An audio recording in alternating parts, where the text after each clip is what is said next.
অপোজিশনের ED CBI লেখার জন্য অজিত গোয়াল খুব দক্ষ, আর পাকিস্তান থেকে এসে এখন গুলি করে মেরে দিয়ে যায়, তখন অজিত গোয়াল একদম স্তব্ধ। এই তো আমাদের ইন্টেলিজেন্স ডিপার্টমেন্ট। আপনি মাননীয় প্রধানমন্ত্রী, আপনি হাউসে বলেছিলেন 2014 সাল থেকে শুনে আসছি যে আপনি পাহারাদার, ভারতবর্ষের পাহারাদার। আপনি এমনই একটি পাহারাদার যে 4 জন টেররিস্ট ঢুকলো, গুলি করে মেরে দিয়ে 26 জনকে মেরে দিয়ে চলে গেল, টাক টাক টাক টাক করে বাইরে বেরিয়ে চলে গেল। বাহ, কি পাহারাদার আমার! আর পাহারা দেবেন না, দয়া করে আপনাকে বলছি। আপনি জানেন এবার পাহারা দেওয়ার দরকার নেই।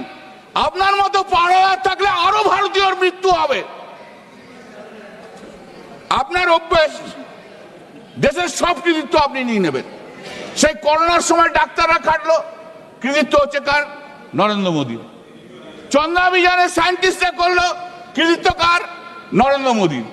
অপারেশন সিঁদুরে লড়লো কারা? ভারতীয় সেনাবাহিনীরা, কৃতিত্ব কার? নরেন্দ্র মোদী। मैंने क्या है, मैंने। বাহ, এটা অদ্ভুত ব্যাপার। ভারতীয় সেনাবাহিনী 6 মে গভীর রাতে পাকিস্তান এবং পাকিস্তান অধিকৃত কাশ্মীরে অবস্থিত 9টি জঙ্গি ঘাঁটিতে এয়ার স্ট্রাইক চালায়। বাহালপুর, মুজাফফরবাদ, শিয়ালকোট, কটলি সহ বিভিন্ন এলাকায় অভিযান চালানো হয়। ভারতবর্ষ এই হামলাতে পাকিস্তানে কোনো সামরিক বা অসামরিক এবং সাধারণ মানুষকে লক্ষ্য করে আক্রমণ করেনি। I accept that this statement which has been made by our honorable defense minister. I take it on its face value. করেনি এবং কোন মানুষকে লক্ষ্য করেনি, আক্রমণে সাধারণ মানুষকে মৃত্যুর খবর পাকিস্তান জানায়নি। আমাদের অনেক শুভেচ্ছা আর সম্মান ভারতীয় সেনাবাহিনীর জন্য রইল। অপারেশন সিঁদুর ভারতের পদক্ষেপগুলো ছিল খুব সীমিত এবং পরিমাপিত, তবে পাকিস্তান আমাদের জম্মু, কাশ্মীর, পাঞ্জাব সহ বিভিন্ন অসামরিক এলাকাগুলোতে আঘাত এনেছিল। সেই আঘাত কিন্তু মানুষ দেখেছে। ঘটনাচক্রে কিছুদিন পরে আমি জম্মুতে গিয়েছিলাম। জম্মু থেকে 100-150 কিলোমিটার দূরে মানুষ তখনও সন্ত্রাসের মধ্যে রয়েছে। এত আঘাত হয়েছিল, এটা অস্বীকার করা যায় না। যেগুলো সত্য সেগুলো স্বীকার করুন। এমনকি পাকিস্তান দাবি করে যে সামরিক অচলাবস্থার সময় 6টি ভারতীয় বিমান বাহিনী যুদ্ধ বিমানকে গুলি করে তারা নামিয়েছে। আমি এই কথা সত্যতার কোনো প্রমাণ এখনো পর্যন্ত পাইনি। Let me be very clear. আমরা সর্বভারতীয় তৃণমূল কংগ্রেস বিদেশ নীতিতে সবসময় ভারতীয় সরকারের সঙ্গে রয়েছে। আমরা বলি তারা যা করবেন আমাদের সম্মতি রয়েছে, কিন্তু আপনাদের যদি ডেফিসিয়েন্সি থাকে, আপনাদের যদি গলদ থাকে, সে গলদ নিঃসন্দেহে আমরা বলবো। मान्यवर लोग कल सवाल उठा रहे थे कि इतनी अच्छी पोजीशन में थे, आपने युद्ध क्यों नहीं किया? युद्ध के कई परिणाम होते हैं मान्यवर, करना न करना वो सोचकर करना पड़ता है। मगर मैं इसी देश के इतिहास से कुछ घटनाएं बताना चाहता हूं। 1948 में मान्यवर कश्मीर में हमारी सेनाएं निर्णायक बढ़त पर थी। सरदार पटेल ना बोलते रहे, जवाहरलाल नेहरू जी ने एक तरफा युद्ध विराम कर दिया। और मान्यवर मैं बड़ी जिम्मेदारी के साथ कहता हूं, मैं इतिहास का विद्यार्थी हूं। पाक ऑक्यूपाई कश्मीर का अगर अस्तित्व है तो जवाहरलाल नेहरू जी की ये युद्ध विराम के कारण है। इसका जिम्मेदार जवाहरलाल नेहरू है। मान्यवर 1960 में सरदार पटेल ने विरोध किया था, गाड़ी लेकर आकाशवाणी तक गए थे, घोषणा न करते दरवाजे बंद कर दिए थे। मान्यवर 1960 में सिंधु जल पर भौगोलिक व रणनीतिक रूप से हम बड़े मजबूत थे और उन्होंने सिंधु समझौता क्या किया? 80% भारत का पानी पाकिस्तान को दे दिया। मान्यवर 62 के लड़ाई की बात मैं बाद में करूं। 65 की लड़ाई में हाजीपीर जैसे स्ट्रेटेजिक जगह पर हमने कब्जा किया था। 66 में उसको लौटा दिया गया।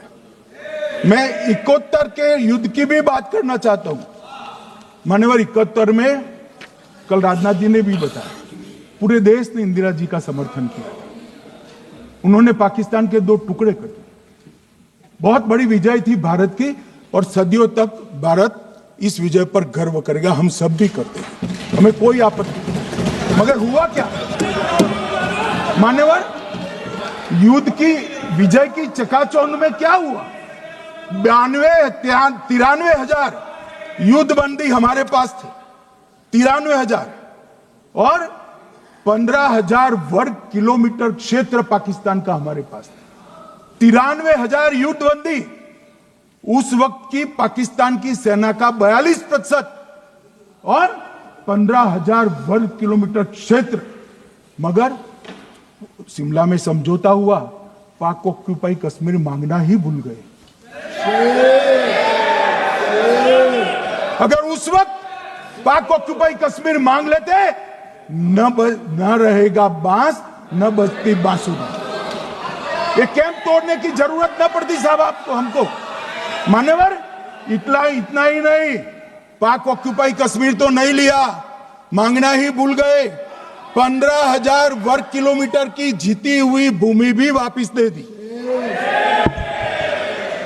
तय हुआ था पाकिस्तानी नरसंहार के लिए युद्ध अपराध न्यायाधिकरण बनेगा, नहीं बना। सेना ने पूर्वी पाकिस्तान में नरसंहार किया था। 195 पाकिस्तानी अधिकारियों पर मुकदमा चढ़ना था। भुट्टो अपने साथ इंदिरा जी के सामने से छुड़ा कर ले गए।